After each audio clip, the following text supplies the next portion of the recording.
Blessings, beloveds. Anastasia here again today. I've decided to share something else with you guys that's probably a little bit different. And I guess that derives from the fact that I'm going to be talking about the planet Uranus. And what I want to show you guys is that astrology can be used for so many different aspects of life.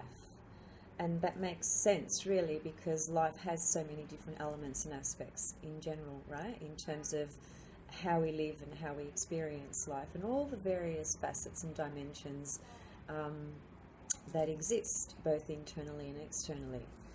So in astrology, generally, some of the areas that, well, let me just speak for myself. The areas that I work with is birth chart reading, which you need a time of birth for. You can still have a reading without a time of birth, but unfortunately you cannot capture the entirety of your path, as it were. So time of birth is really crucial, and not only time of birth but the accurate time of birth.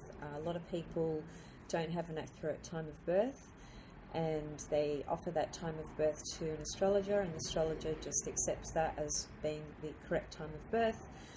And usually what happens is that the timing of events doesn't coincide with the actual suggested timing in terms of dates and so forth. So I've said this before, when I first started studying, I learned that time of birth is crucial, and I learned how to pretty much rectify a chart and actually work out a person's right time of birth. It does take a lot of time. It is really tedious because it's a lot of mathematical techniques that need to be implemented in order to determine this time of birth, the correct time of birth. But I've learnt that way, so I can't really do it any differently. Anyway, that aside, so the areas that I work with is birth chart readings for individuals. Then I also, which I briefly mentioned this in my last video, I also work with relationship astrology, which draws various techniques and methods and things like synastry and composite charts, which are two methods and approaches in order to allow me to see what's going on between the relationship of the two people. And it's not just personal, intimate love relationships or marriages, it's any kind of relationship. So friendships to business relationships to family relationships, any kind of relationship really you can actually look at with astrology in terms of bringing the two people's charts together and actually getting the information out of that, which describes the various dynamics, which describe very clearly what's happening in the current, present experience of this incarnation for the two people in question, and also perhaps what they've brought in from the past, if that may be the case. So birth chart readings, relationship astrology. I also do horary astrology. Horary astrology is a pretty specific sort of area, and horary comes from the Greek word meaning hour. And basically what horary astrology is, it's a bit like tarot in the sense of a person asks a question and they want an answer immediately. So if you were to ask me a question like, should I take this new position that's been offered to me in a work situation, then I would have already advised you that there's two important things about this. The first thing is you need to note the time of when you ask the question, because the time that you give me is the time that I will use to actually draw up what's called the horary chart.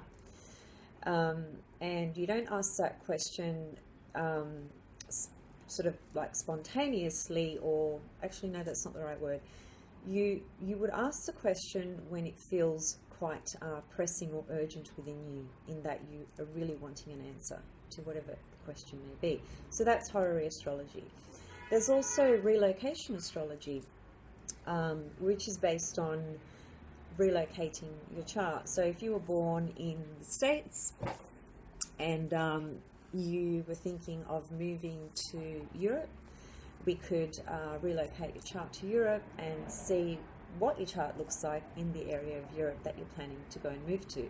So in other words, you can use your chart to map out where the planetary energies will best serve you. Because the chart changes, obviously, when you relocate. You still maintain your original birth chart, doesn't matter where you are. But in terms of geographical space, this idea of relocation astrology actually does work, and I've tested it in my own life as well.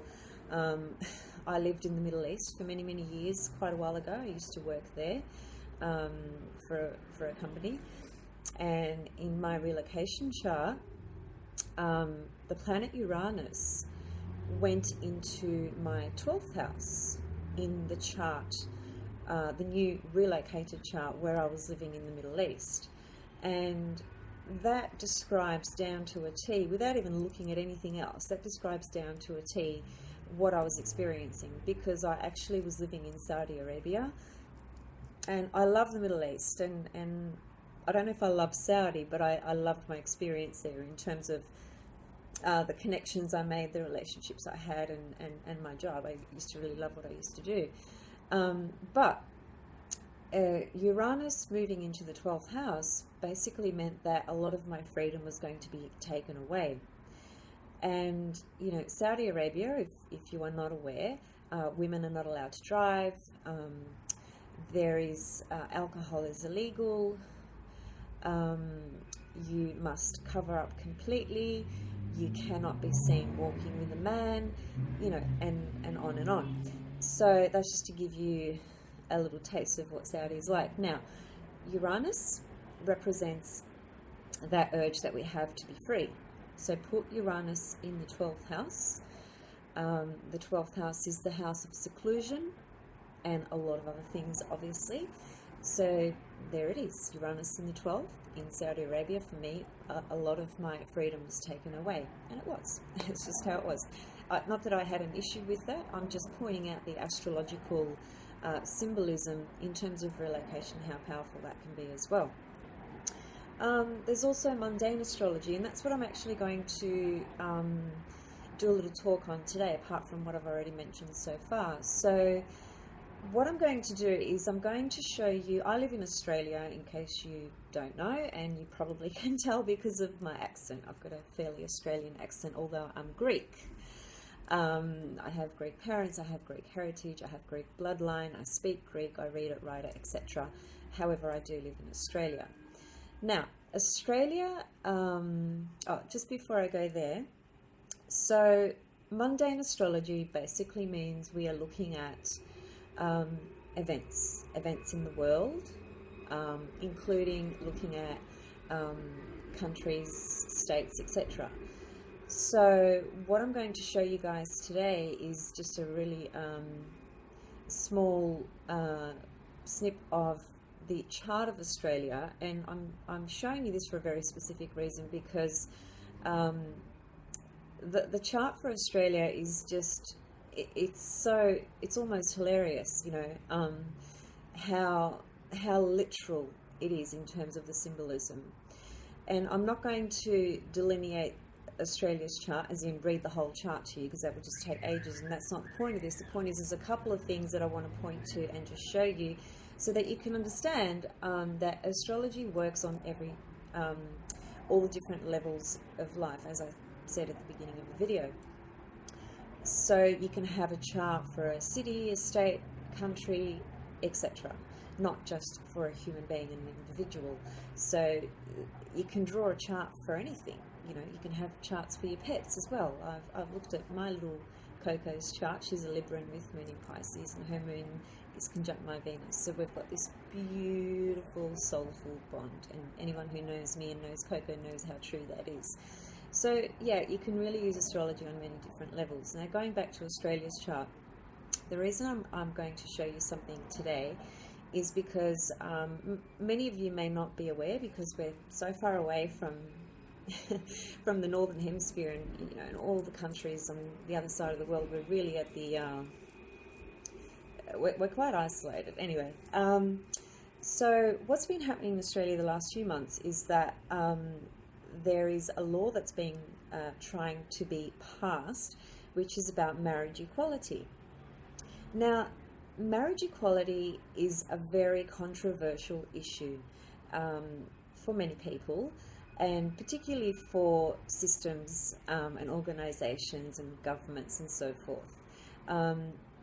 So for the last few months, there's been a lot of focus and attention on this issue here in Australia, and what they actually did, the government, because they're just they're not very bright people, if I can just be totally frank. They created a survey, which is good. It enabled everybody to give their personal view and vote on whether marriage equality should take place legally in this country, and in my opinion, it should. But this poll survey thing that they did cost them some ridiculous astronomical, amount of money, which was, of course, taxpayers' money. Of course, whose money would it be? So they used all these funds in a way that was unnecessary. They still could have got answers out of people in a different way, but this is just the state of our government. It's pretty pathetic. So, where there's people starving and living on the street, and people struggling to make ends meet, those millions of dollars could have gone towards, those people, but instead, no, they had to put it into some system that they named, an opportunity for everybody to vote yes or no. Now, why is this interesting? A, it's a controversial issue. Everyone has mixed feelings and thoughts about it. In Australia, it's caused a lot of attention, and everyone's quite emotional about it. There's a lot of deep wounding sort of feelings coming up for people. We have a pretty large gay population in this country, both men and women.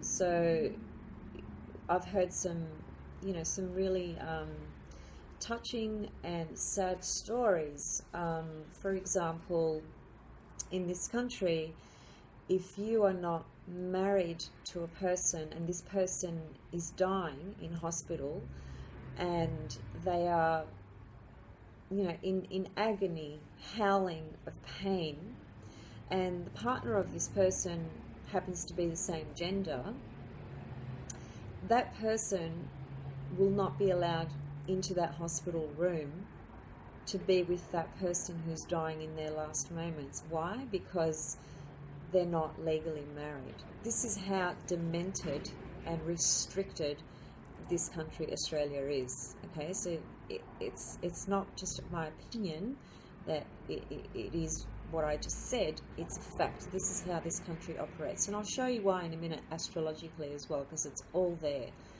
So the last few months, this this poll's been created, etc. It's now closed. It closed, I think, a month ago or something like that. So whether that is assessed in honesty and accuracy, well, who knows? It's very hard to trust these systems, these power-hungry systems that are in place. I don't think we can really trust them, but we can only hope for the best. There's been a strong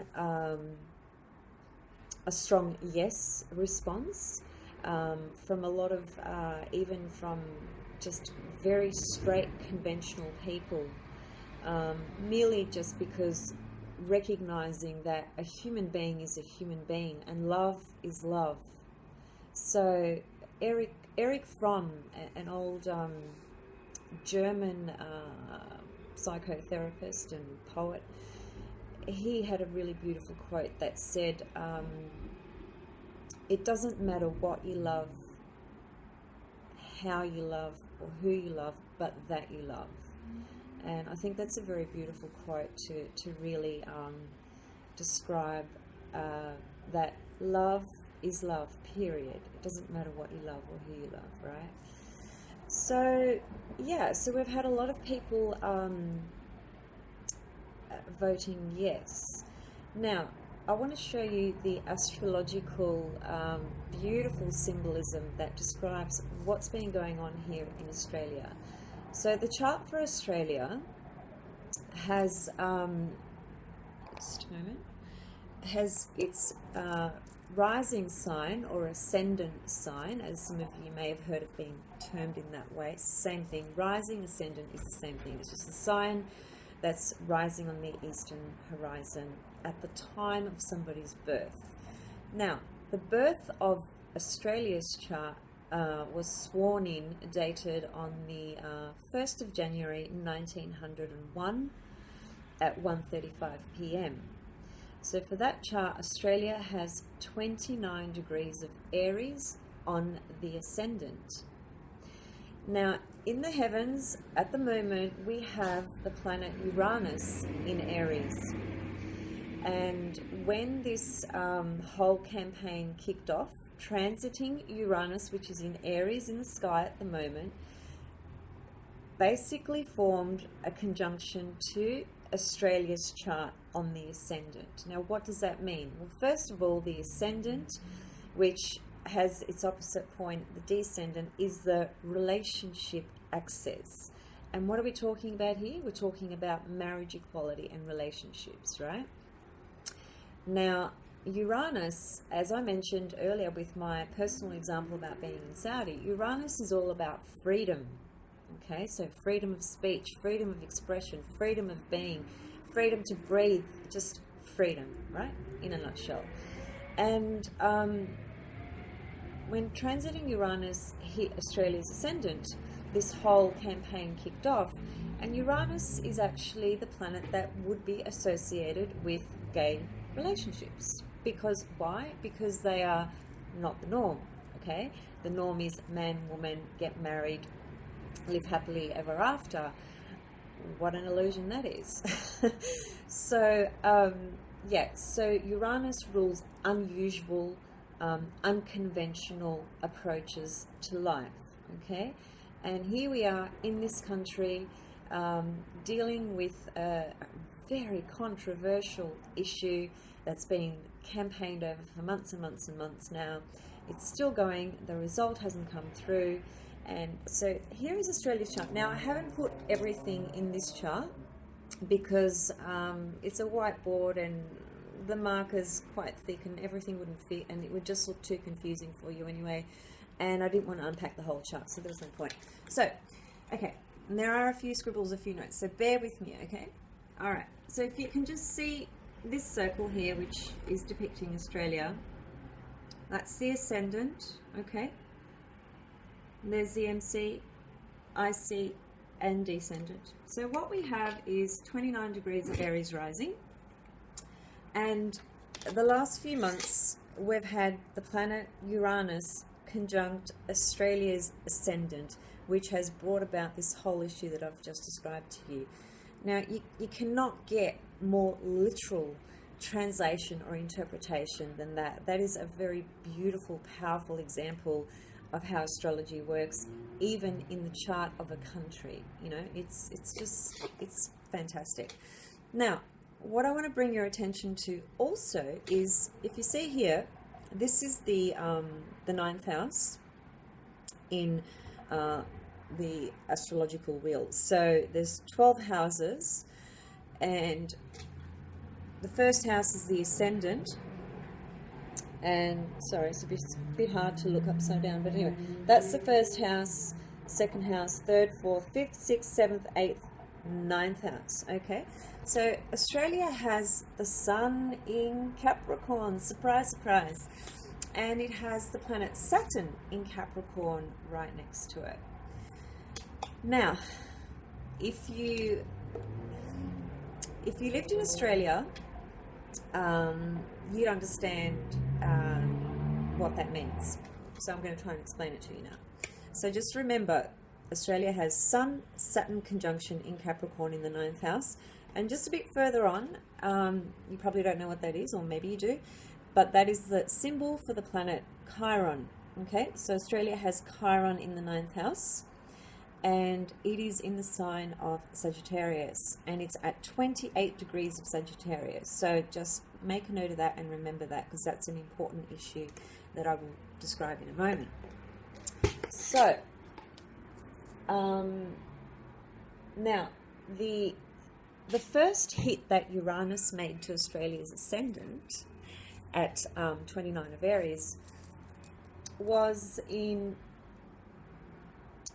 where was it? I noted it.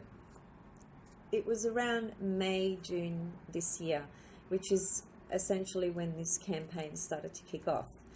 And now Uranus has been moving retrograde, so going backwards in the zodiac. And now it's moving forward again. And by May next year, it's going to make its second hit to Australia's ascendant. So it'll be very interesting to see what happens by that stage, because it seems that the way things are going at the moment, we're not going to get a result by the end of this year in terms of equality in marriage for this country on a legal level. So I'm thinking when Uranus hits the ascendant again next year, something will happen, you know, whether it's the answer or whether it's just something really unusual or sudden is going to take place around about that time. Now, the other thing that's also very interesting is that in March next year, Australia is having what's called a Saturn return. Now, it's had many of those since 1901, because a Saturn return only takes 29 years. But it is very interesting that next year, very close to when Uranus hits the ascendant of Australia, Australia's chart will also have a Saturn return. So there's two major configurations in Australia's chart that relate to the issues at hand, okay, and the importance of the issues at hand. So when there's a Saturn return, there's usually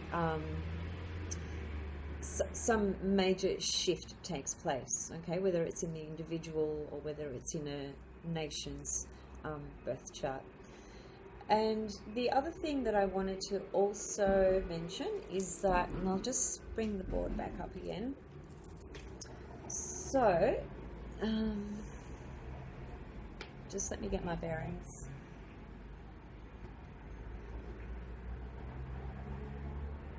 So the other thing that we've had as well is the planet Chiron, as I mentioned to you, is here in the 9th house in Australia. And it's at 28 degrees of Sag, and Australia's chart has, in addition to Uranus being on the ascendant, next year having a Saturn return, the planet Chiron in the heavens is in the sign of Pisces, and it's at a degree where it's actually squaring Australia's natal Chiron. So there's more symbolism again about a country's beliefs, because the 9th house is our belief system. Okay, it's also religion, higher learning, and other things as well. But it's essentially, you know, a person's faith and belief. And so Chiron in the 9th house in Australia is really reflecting a lot of things about the religions in this country, and I'll go into that in a minute because I've got a very interesting example about that as well. But in terms of this chart and everything that's happening at the moment in this country, Chiron square Chiron, Saturn return, Uranus on the ascendant, these are all very descriptive, transparent, literal explanations of what's going on in this country at the moment. It's stunning, you know, visual. Sorry, I get so excited when I think about this stuff. Yeah, it's if you really understand astrology, you would know that this is very special in terms of how literal it is. Now, that's right. Yeah. So I wanted to just touch on Australia having the Sun and Saturn in Capricorn in the 9th house. Now, this country is probably the most regulated country in the entire world. And I laugh because I have to laugh, otherwise I'll go nuts. Um, this country is yeah, just heavily regulated on every single level that you can possibly think of. I mean, if you knew the revenue that the government is making on the amount of speeding fines and hidden cameras and all this sort of stuff they've got everywhere, and I'm talking about if you're just going 2 kilometers, sorry, yeah, if you're doing in a 60 zone and you're doing 62, you'll get a fine of about $150, like that, instant. And anyway, there's so many different things, but that's just a little example. So this country is, there's no real freedom in this country, okay? And they say it's the lucky land, and you know, and we haven't really had any major terrorist attacks and all this sort of stuff, but the amount of suffocation that people feel because of the injustices that occur on all these other levels, in terms of all the systems that are put in place in order to make people feel enslaved and just keep their head down and just get up, go to work, come home, go to sleep, get up, go to work, come home, go to sleep. And that's pretty much what most people do here. So, you know, the cost of living is through the roof. I live in Melbourne. It's one of the most expensive cities in the world. Sorry, this all sounds a bit bleak and dark, but, you know, I mean, I'm still happy, I'm still okay. And so are many others. But I'm just trying to really get you to understand how astrology speaks, and to us very clearly on so many different levels. Sun in Capricorn conjunct Saturn in Capricorn is Australia, because Capricorn and Saturn is a sign of restrictions and systems and limitations and stifling the spirit, and you know, people walking around depressed. Now, I work in mental health. You know, as I said, I do counselling a couple of days a week, and the mental health component in this country has become such an epidemic. It's huge. You know, I can't begin to tell you how huge mental health is in this country. The amount of people suffering from depression. Now, this is no accident. You know, this is years and years and years and years and years of just living in a space where people are forced to to conform to all these systems that are very unhealthy and take away people's creativity and freedom. So there you go. That's Australia in terms of the astrological level and what describes the energy in this country. Okay. So there was something else that I wanted to talk about, but I'm on 30 minutes, and yeah, I think I'll just leave it there. So I guess I'll leave that with you. This is, again, it's just to stimulate your interest and attention from the perspective of understanding that astrology is not wishy-washy. It's not something that belongs to witches on broomsticks. It's real life. It's real life stuff, and you can measure quite a lot, although the conventional scientists would definitely disagree with that. Prior to the Renaissance period, though, they didn't. Astrology and astronomy were one and the same. They weren't two separate fields of study or science. They coexisted together. That's another story. Yeah, so anyway, I hope you enjoyed this. This was just to give you a little taste of how astrology can work on all different levels, and yeah, we'll see what happens with this outcome regarding marriage equality. I don't know where you stand on this. It doesn't really matter. It's just, it is what it is, and it's yeah, it's just what's going on.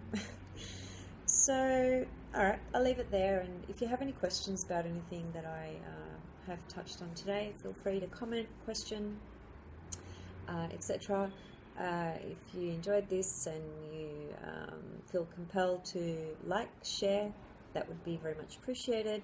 And if you're interested in having some kind of reading, whether it's a relationship or individual or relocation, or you have a horary question, whatever, just feel free to contact me. That's what I'm here for. And so there you go. Blessings. Have a great day or great night wherever you are. See you soon.